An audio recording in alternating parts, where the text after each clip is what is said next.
According to the latest report of the USDA's Economic Research Service, potatoes are America's top vegetable. Of the roughly 156 pounds of fresh and processed vegetables consumed on average by Americans in 2015, potatoes claimed the #1 spot at 48.3 pounds per person. This includes fresh potatoes and a variety of processed products, such as frozen, canned, and dehydrated potatoes and potato chips, and French fries. In recent years, California has been the 9th largest potato producing state, with top producing states being Idaho and Washington. Because of the diversity of California's climate, it's the only state which produces spring, summer, fall, and winter marketed potatoes. California is the nation's largest producer of spring potatoes, and the majority of California potatoes are spring-marketed potatoes grown in Kern County.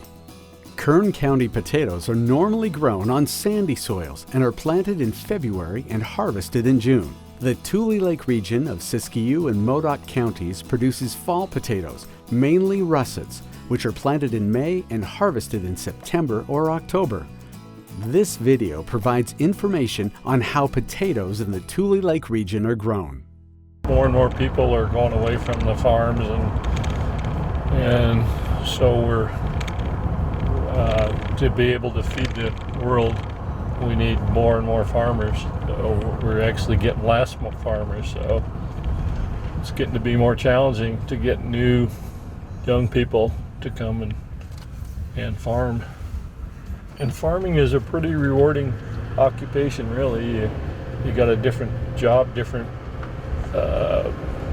program every day, every minute, every hour. There's always something different, always a challenge ahead. So, and then you're dealing with Mother Nature all the time, so no 2 years are the same. And so you have to just kind of go with the flow and do the best you can with what happens each year, basically. But yeah. It is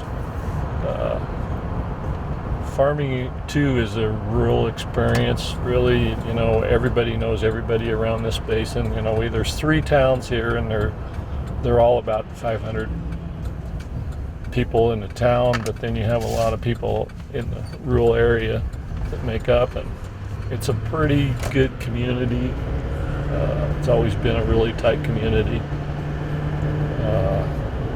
The 3 different towns here, like Merrill is an Irish kind of a settlement, Malin is kind of a Bohemian settlement, and Tule Lake is kind of a homestead settlement.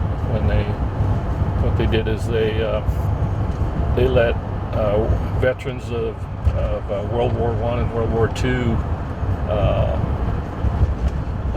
put their name in a pickle jar, and they would pull your name out, and then you could go get about 70 to 100 acre homestead. Didn't have anything on it other than the ground, and you actually, I think they paid like $300, and then they had to live on the ground. And they got 2 Japanese barracks, I think maybe 4 Japanese barracks, and a lot of them built their houses out of those barracks. Yeah, it was pretty. This was the first homesteading was in like the 30s for World War I, and the second homestead around here, which is a major one, was in like 47, 48. It's got really good soil. It's got good climate.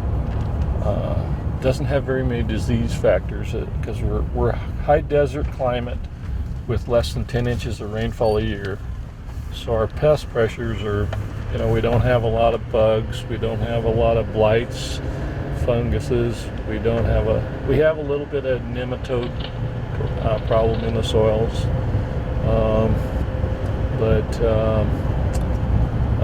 It's a good growing area for potatoes. The only thing about it gets cold here, and it's a short growing season. We plant the 1st of May and we harvest the 1st of September. So it's a short season, but crops grow fast here because we're at 4,100 feet elevation. So we get intense sun through the growing season. It makes for good crops and quick crops and water.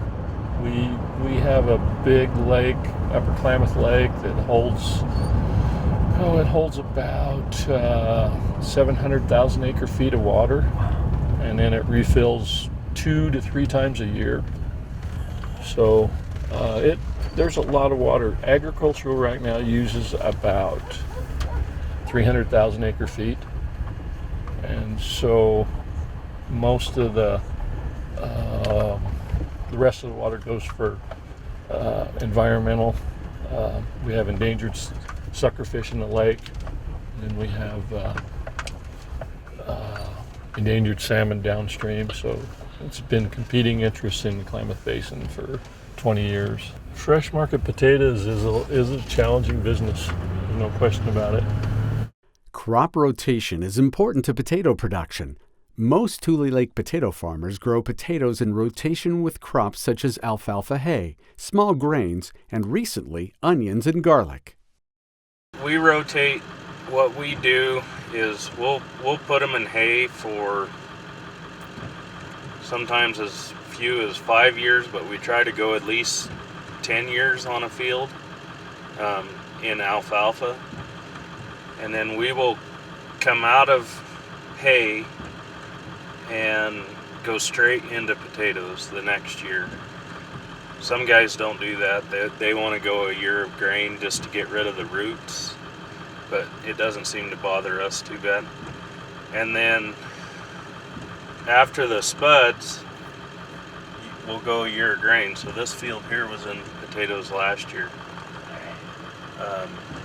This actually had yellows and reds in it. And then this is our newest rotation, is garlic. We just planted it.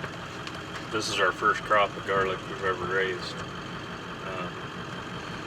So next year, if the garlic thing works out, we'll plant this field here into garlic, and then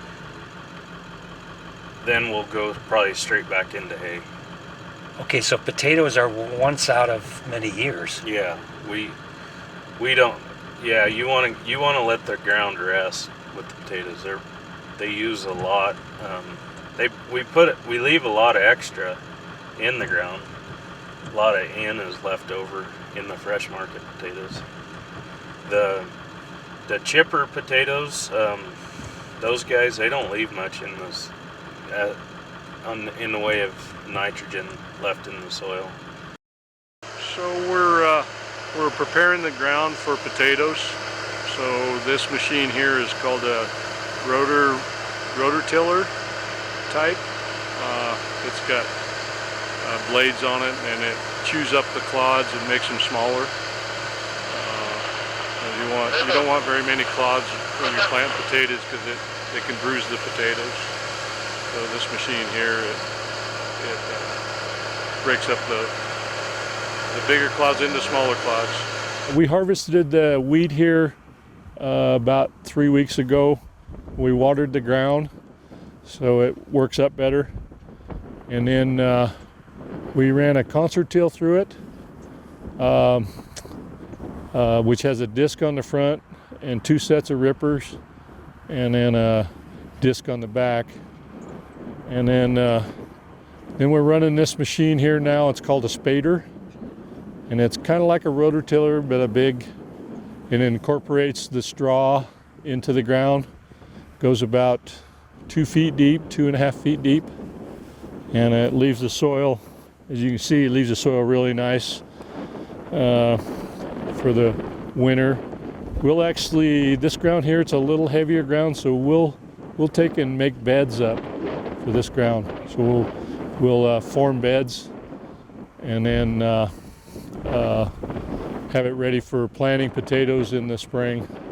Once a field has been prepared by this or a similar series of tillage operations, potato seed pieces, which are made by cutting potatoes from last year's harvest into smaller pieces, are planted in the field using specialized planting equipment. These potato seed pieces are often dusted or treated with a material such as gypsum to help with drying and protecting the wound that is caused by cutting the stored potatoes.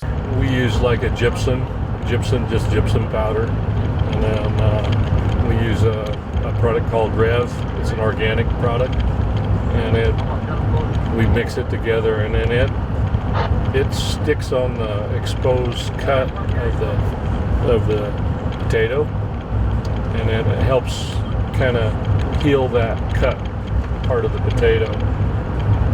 So we're kind of, in the United States, we're probably one of the few spots in the world that cut their seed potatoes. So most countries, they just plant a whole seed, a tuber, because anytime you cut it, you get disease factor in that can infect the seed piece and then make it rot. So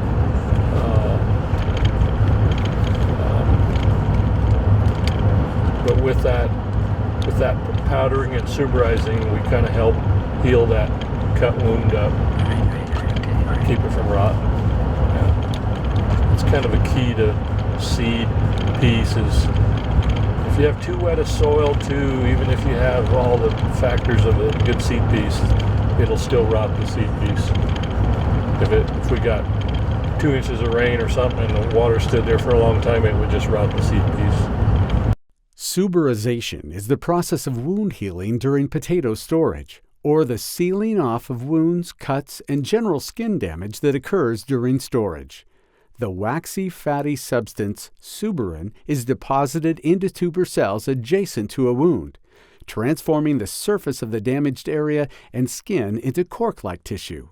The seed pieces are loaded into the planter's hopper or holding containers and are then dropped or deposited into the soil using either a spiked pick or a suction mechanism that singulates the seed pieces that are planted. So it's called a Lockwood air cut planter.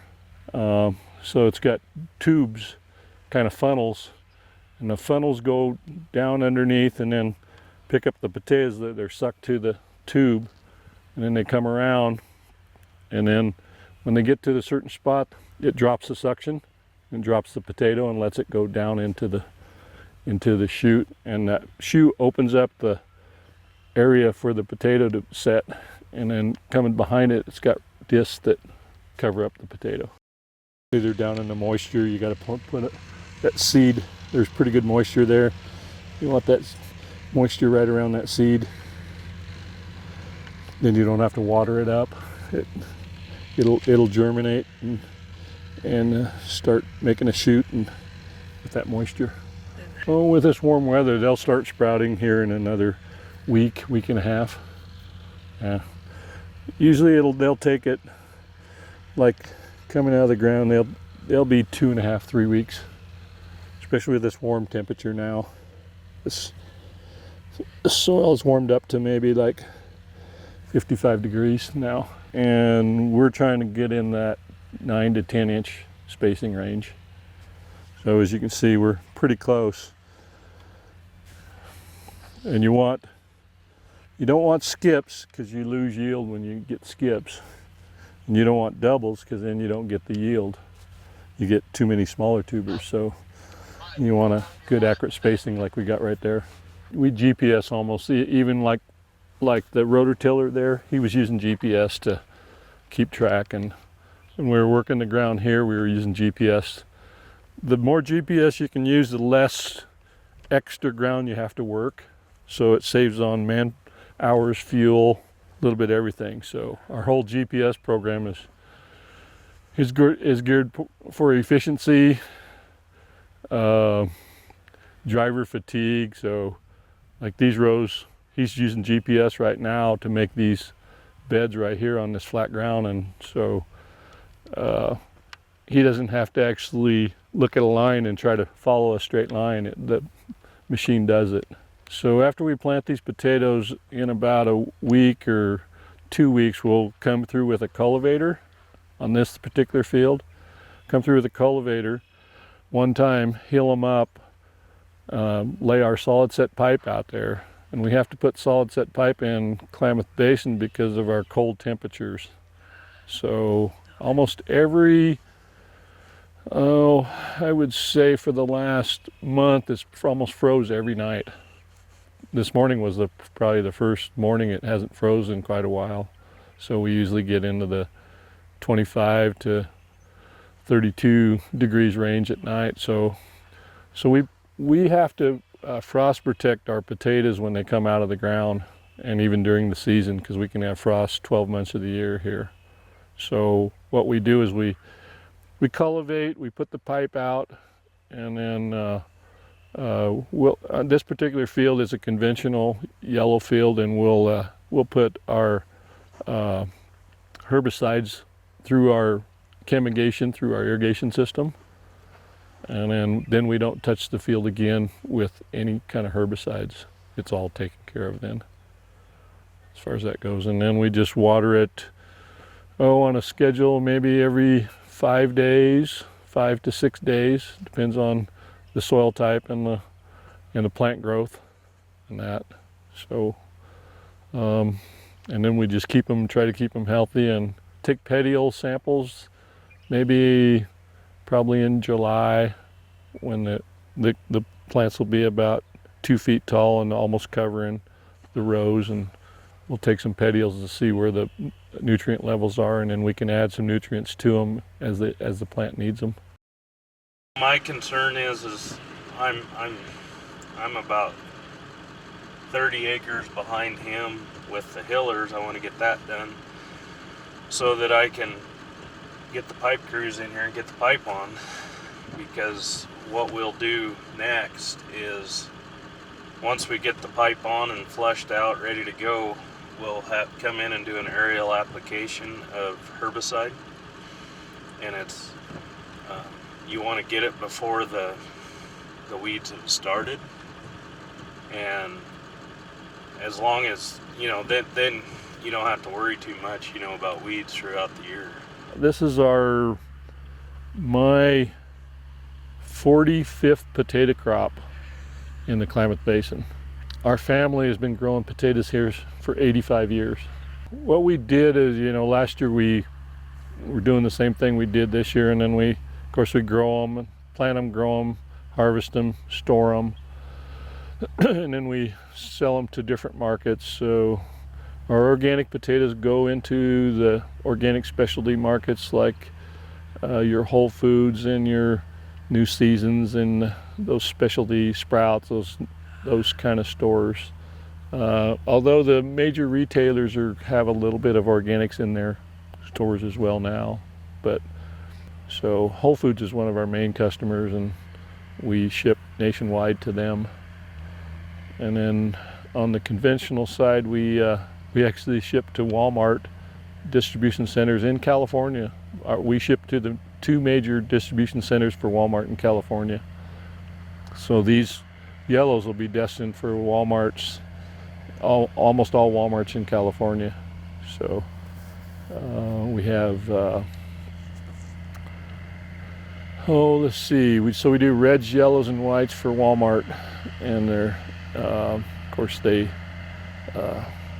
go through the distribution centers in Riverside, California, and McCarran, Nevada, and so we supply them for 8 months of the year there. This particular field here will we expect about a 400 hundredweight per acre. A hundredweight is 100 pounds of potatoes. Before harvesting potatoes, the above-ground plant vines are killed with herbicide to make harvesting easier. You're just seeing the dead vines. You want to get them killed off and cut so that they don't get hung up in the digging. You can see them coming up the chain, and then the dirt dropping through, and once it gets back to here, it's pretty much been clean. There's still some dirt clods, but for the most part, it's clean. And then those chains on the back take They're called a deviner. They take the vine off the top of the hill. So he's digging 2 rows of French at the time with a Grammy harvester. So it separates the dirt out of it and vines. This machine's picking up these little potatoes like this. These are called French fingerling. So when you're trying to pick up a potato this size, and this is kind of some of our market, it takes a machine like this to do that. And this machine here, you don't have to have a truck alongside it. It's got a bunker, they call it a bunker.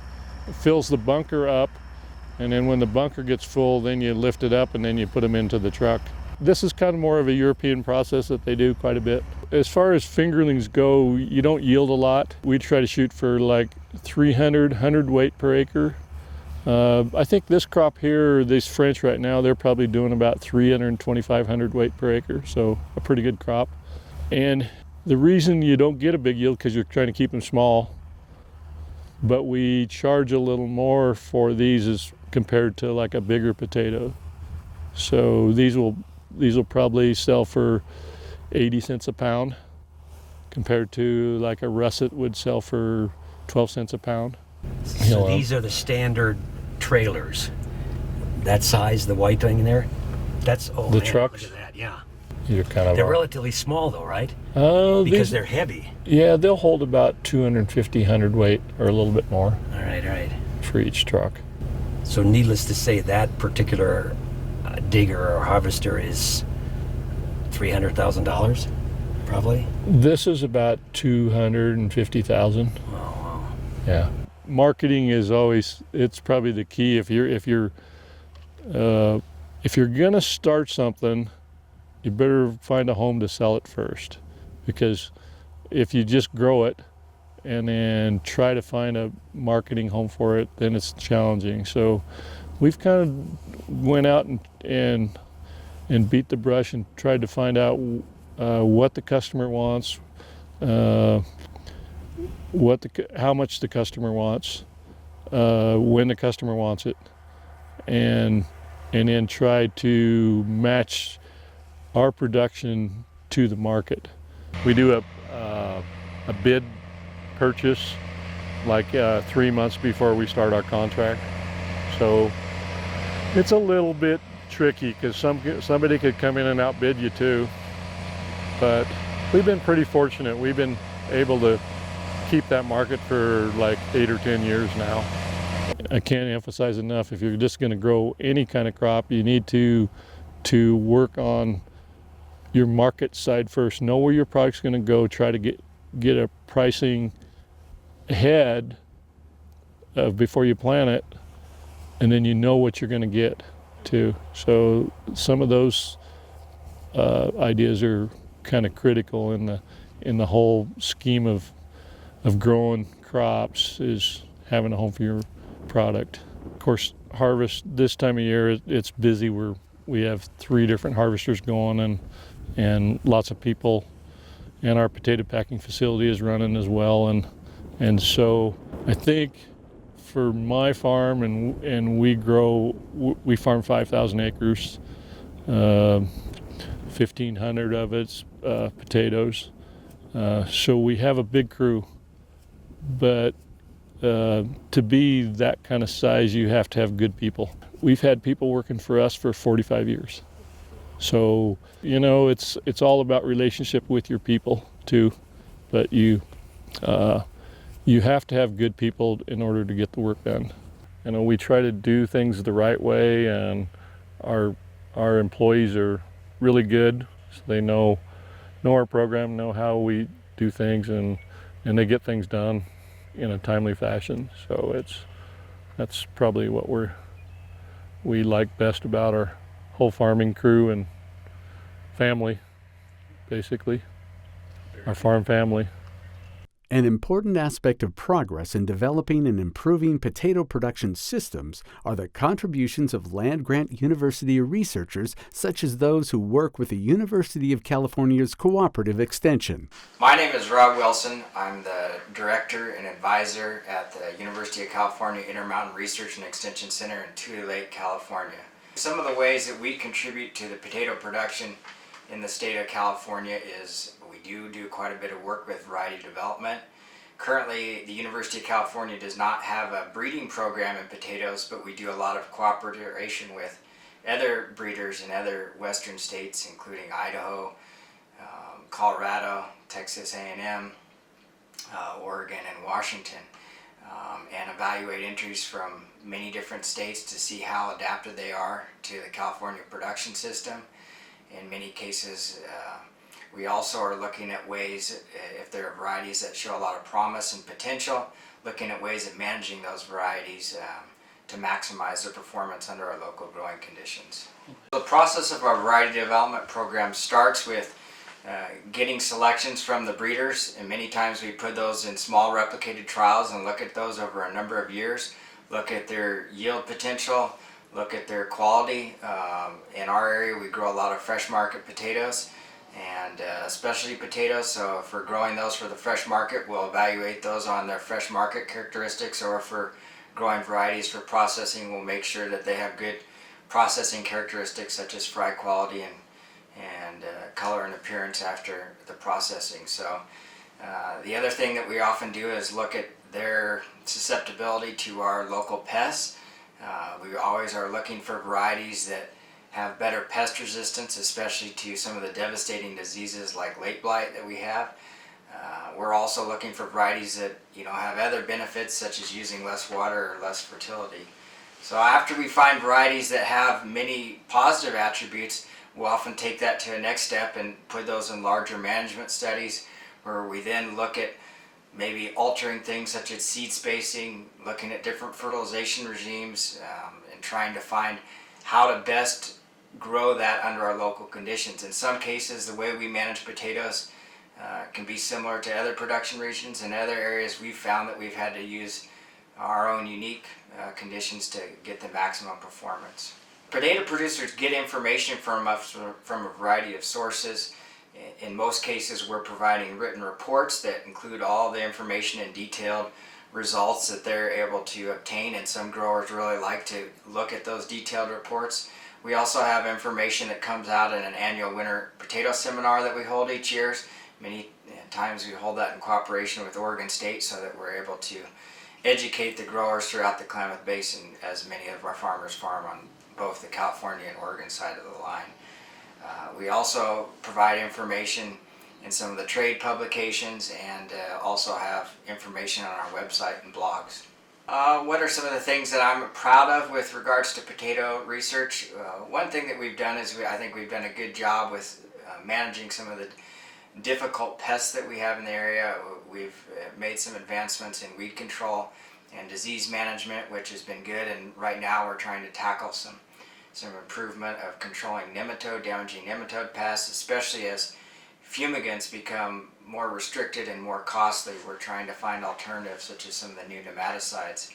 Another area that we're really sort of going into, which is a much different direction than we've gone in the past, is looking at organic potato production. Organic potato production in the Klamath Basin has increased dramatically, and we're looking at many new techniques such as growing cover crops and other alternative management strategies to try and meet the needs of a potato crop, which is very intensive when it comes to fertility and some of the other needs of producing a crop, such as irrigation, with organic production practices. We're just going to unload, and as they come, you can see the dirt dropping through that star table, and then they're pulling any of the big clods out that they see, any of the vines. As you can see, all the dirt dropping. This is one of our potato cellars. We've already obviously dug these potatoes. We've got reds here, and we've got yellow variety on the other side. This is called a Modoc. It's a red skin with a yellow or kind of a white center. If you can see. These are more of our one of our specialty potatoes that we do. These have just been, all we've done with these is harvested ran them in here out of the trucks.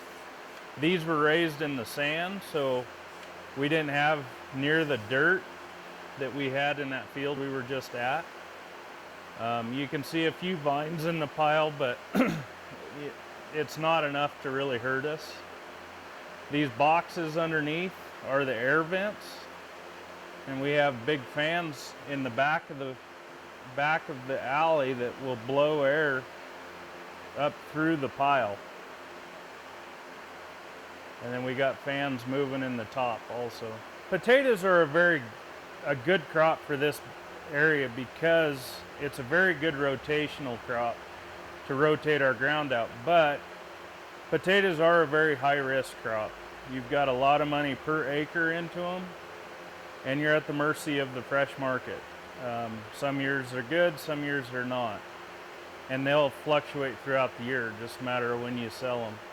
And that's why you want to be able to store them as best you can, so you can try to hit the market at the right time. We don't have too much bug problem in the cellar. The only thing we will have is over time these potatoes will start to want to sprout. So we have to put a sprout inhibitor on them throughout the storage life. It'll get probably 3 to 4 applications of sprout inhibitor. And that means that these potatoes are only going for consumption. You couldn't use them for seed because we're putting sprout inhibitor on them. These are a Yukon Gold. Actually, these spuds on the end might be a different variety, but they're still basically a gold potato. It's a yellow skin, and they have a real gold colored meat to them. Very good mashed potatoes. They'll start running these potatoes real quick. The hope is these potatoes will be out of here by February. Normally, that's when we can get rid of them. This is our elevator, and we're just piling these potatoes in. For this cellar, these pipes under here are going to deliver the air into the pile. This is a pretty unique cellar. You're probably not ever going to see one like this anywhere. It's shaped like an igloo, but it's very good storage. It holds about 30,000 sacks in here. We are in the south end of what we call Chin Cellar 2. This is an organic only cellar, and what you're seeing down there at the end are one's field worth of Huckleberry Gold potatoes. There's an organic Huckleberry Gold. This is one of only 2 cellars like it in the entire United States, and it's a flume cellar. And what that means is the potatoes come into here, and once they come in here, all of these doors are shut, and we never open them again until spring. The potatoes actually fall through these little slats that you see down here on the floor. You've got the sideways slats and then the vertical slats. The verticals pump air up through the potatoes and keep them cool and keep air flowing over them all season. And that's all controlled by a computer system. Once the stored potatoes are ready for sale, they are brought to a packing facility where they're again cleaned, sorted, and bagged for shipment and distribution. These potatoes have come right out of the field, and they're getting ready to go through the plant. Before they get out to the graders, they go across these belts, down into a wash pit, and then they come up here to the right in this big giant washing machine where there's brushes that turn around. They roll all the dirt off of them and try to get them as clean as we possibly can. And you can see when they come in from the field, we still got some dirt on them. I'm Ken Rutledge, and you're here at Wong Potatoes in Klamath Falls, Oregon. I'm the sales manager, and my job is basically to take the potatoes and the crops that we grow and get them out to distributors and brokers all over the United States and around the world. Each day I talk to people from several different sources, either people who have found us over the website, people who utilize us through Blue Book. That's how I find a lot of my customers too, and then a lot of it's word of mouth from customer to customer. Somebody calls and says, hey, I heard about you guys through this other group, and how do you move your potatoes and how do we get a hold of them? So we ship potatoes from the United States Canada, Mexico, China, all over the Pacific Rim into Malaysia. So what grows here in Klamath Falls goes everywhere in the world. So we're in the Wong Potato Packing Facility. Actually, the original packing facility was here in 1956. So what we do is we bring our potatoes in from the cellars or the field, and we have a washing facility. We wash them and polish them, and then we go through. It goes through a sorter and grater. We actually have two sorter and graders. One's in Odenburg. It's got infrared cameras, and it does sorts out the culls, like a green or a mechanical or something on the potato, and then it'll also sort by size, different sizing. And then we go to our next machine, and it's a optic sorter as well, grater. It's called a Celex, and it does a pretty good job of sizing and sorting as well. It's got 3 cameras, and it takes a picture of the potato as it's turning, and then it puts the potato in different size areas. So we have, like, we're going to say like a C size, and then a B size, and then an A size, and then a baker size. Those are kind of the 4 sizes that we have for like reds, yellows, and purples. And so as we do the different sizes, then we put them in different packages based on their size. So you'll see the different size, and that's what that Celex machine does. It puts them in different sizes. We have people that come behind them and then do some final grading. And then we put them in different packages, so different packages go to different customers. We have a different market, and different customers have different uses for every side of potato, from as small as a marble up to the size of a small Nerf football. Each of them have different uses. This is one of your normal poly packaging. It's a 5-pound bag, and we use a bag that inhibits light, because potatoes can turn green under fluorescent light or natural light. So this bag here helps protect the potato from turning green. It's got some ultra shield technology that inhibits the UV lights from penetrating and turning these nice yellow potatoes green. As you can see, and that's what you'll get at the stores, is that retail package, and this is what we do here. In our smaller stuff, we'll do like this mesh pack, and this is kind of a tri-pack, so it has a ruby crescent, it's a pink one, and then a Russian banana is a yellow one, and then it'll have a French fingerling, which is the red one. And this is a 1.5 pound package, and we have machines that make this and different sizes. We also do a 3 pound in that. And this is kind of one of our signature packages. It's a paper package, and it's 1.5 pounds. It's organic, of course. It's our own variety, Klamath Pearl. It's a great tasting potato. It's more of a white. You can kind of see it. It's white, great flavor, great cooking characteristics. It's a winner all the way around. This video is dedicated to the many creative and hard-working potato farmers, researchers, and industry support partners in California's Tule Lake region, who during the past century have developed and refined their production practices and systems to what they are today. Their efforts have led to a very impressive story of agricultural sustainability and innovation.